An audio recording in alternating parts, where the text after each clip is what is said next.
Bueno, la pregunta en realidad era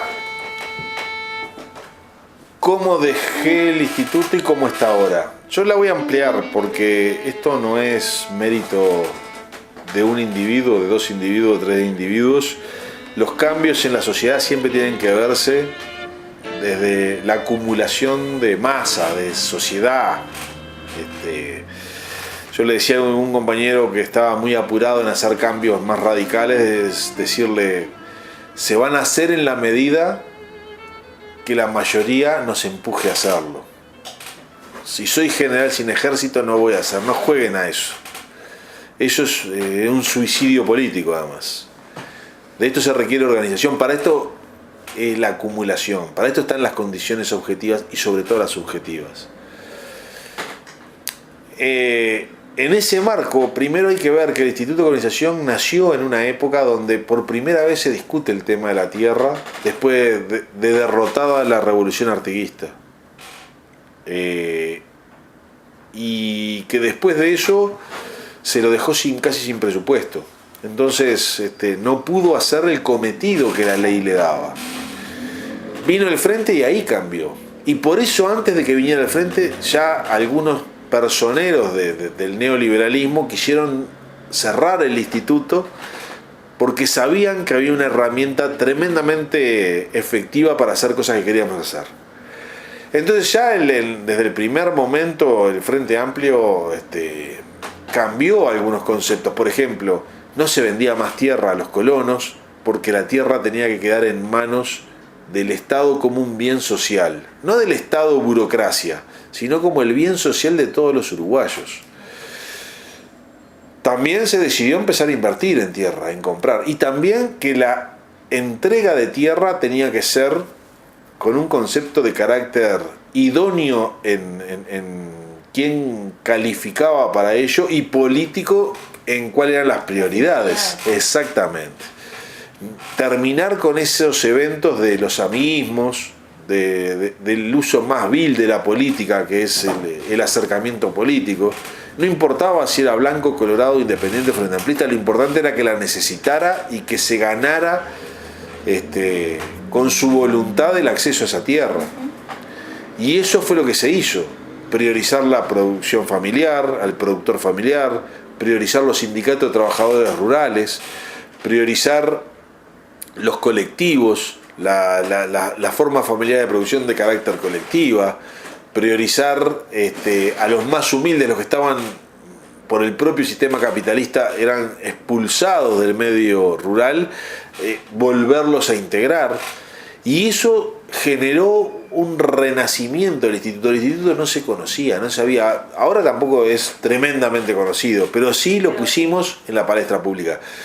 Tal vez el mérito mayor no es haber hecho lo que hice en términos de lo mismo que hacían mis compañeros del Frente Amplio que estuvieron antes que yo, porque eso era una definición programática, y eso es lo fantástico, que no es una decisión de un Superman, sino que es la discusión colectiva de un montón de gente que después se lleva a la práctica a nivel político.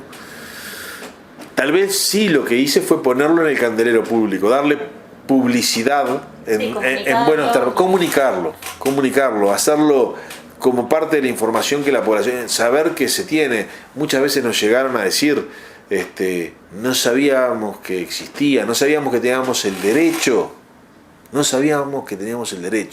o como me pasó en plena elección, que vinieron 3 gauchos, pero gauchos mismos, no disfrazados, gauchos mismos, a decirme, mire, nosotros somos del Partido Nacional, pero sabemos que solamente con ustedes vamos a poder acceder a la tierra.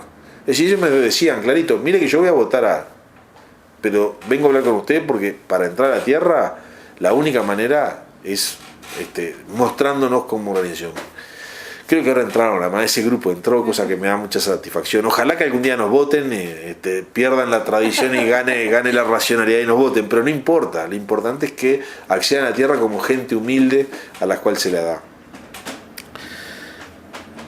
Nosotros dejamos un montón de cosas hechas que por suerte la compañera que está ahí no solamente siguió, sino que profundizó. Tal vez en este momento hay mayores dificultades en cuestiones económicas para seguir invirtiendo en los volúmenes que hacíamos. Nosotros en 10 años compramos 110.000 hectáreas. Eso es mucho para este país. Y le dimos ingreso a trabajadores rurales, a sindicatos, los últimos olvidados, los olvidados de la tierra, le dimos ingreso. Muy criticado, muy criticado. Y con victorias y con derrotas también, porque a veces nos fue bien y a veces nos fue mal. Lo que pasa es que cuando el capitalismo le va mal parece que no pasa nada. Lo único que nos cobran es cuando nosotros tenemos planes novedosos. Y la compañera que siguió llevando adelante lo que veníamos haciendo, lo que yo seguí de otros compañeros. Eso es lo que está bueno. Es decir, tomamos la mochila. Claro, no es una política de alguien, es la política de una organización política que lo plantea, lo proyecta y lo ejecuta. Y eso es lo que está bueno. Con alguna profundización, porque además como la compañera fue la primera presidenta mujer del instituto, le dio, por ejemplo, algunas cosas que fueron verdaderamente revolucionarias. Además de hacer todo esto que hacíamos nosotros vinculado a quién se le da, por ejemplo, obligó a que los accesos a la tierra de un hombre, si era casado, fuera para los dos. Claro. Porque muchas veces sucedía que después había una disolución de la pareja y la que quedaba para afuera de la tierra era la mujer. Y eso era profundamente injusto. Por lo menos que esto fuera de los dos. Bueno, es importante que incluyan las políticas de género dentro de cualquier política pública. Pero eso, aún más de género, era un problema de justicia. De justicia intrínseca. Si los dos son los que trabajan en la fracción de la tierra, ¿por qué se la vamos a dar al hombre en exclusividad? ¿Y por qué eso puede repercutir a posteriori en la expulsión de una mujer que es una mujer de campo que produce? Entonces se la empezó a dar a los dos. Fue realmente revulsivo en términos, pero con unos rendimientos buenísimos. Y se sigue y se va a seguir. Y en la medida que el Frente Amplio continúe en el gobierno, se va a seguir. Con mayor ritmo, con menor ritmo, eso va a depender de las capacidades económicas que tenga ese gobierno para invertir. Pero las líneas, propiedad social de la tierra, que los más infelices sean los más privilegiados, que eso se va a seguir. Con la misma sensación me quedo, es que si el Frente Amplio deja de ser gobierno, esto se termina. Recientemente estuve en una reunión en la Cámara Mercantil, donde ahí están los dueños de la tierra, los dueños de los negocios rurales, los dueños del Uruguay, y había una verdadera visión negativa en contra del Instituto de Colonización, en contra de la propiedad social de la tierra, de cómo ha avanzado el instituto, abogados y escribanos quejándose de las inseguridades jurídicas que eso generaba. No, evidentemente. A esa reunión fui para ver cuál podía llegar a ser un futuro sin el Frente Amplio en el gobierno. Pero no tendría por qué generar la inseguridad jurídica porque está clara la normativa y está establecida. Inseguridad jurídica sería si hubiera un blanco en el derecho con respecto a esto. ¿Cómo avanzar? Ellos te lo plantean igual desde algunos aspectos porque no te reconocen el peso de la ley en lo político en el peso de la ley. Hay una discusión acá que se hizo muy reconocida, lo político y lo jurídico, que está primero. Y en una sociedad de derecho, evidentemente que las normas jurídicas son las que hay que respetar, pero muchas veces las normas jurídicas no vienen por el Espíritu Santo. No tienen un concepto político.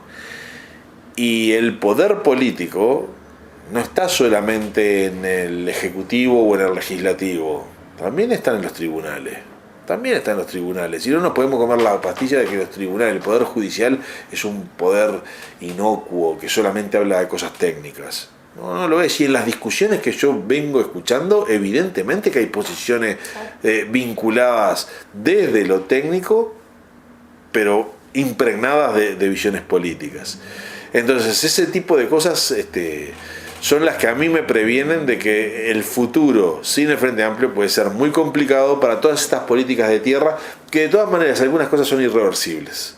Como a nosotros nos han hecho nuditos que nos han dificultado la gestión pública, y nosotros también algunas cosas, sobre todo en el empoderamiento de la gente, para que no se dejen avasallar en un futuro.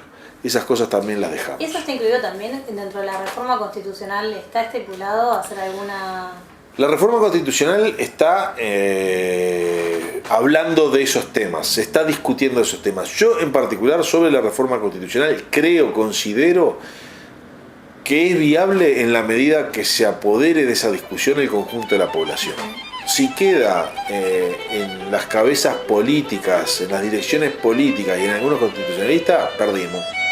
No, ya, pero ahí sería como darle un resguardo, por ejemplo, a esta sin lugar a dudas, pero ese resguardo se tiene que dar por una exactamente, por una acumulación verdadera de la población, que es la que de una u otra manera después la va a tener que defender.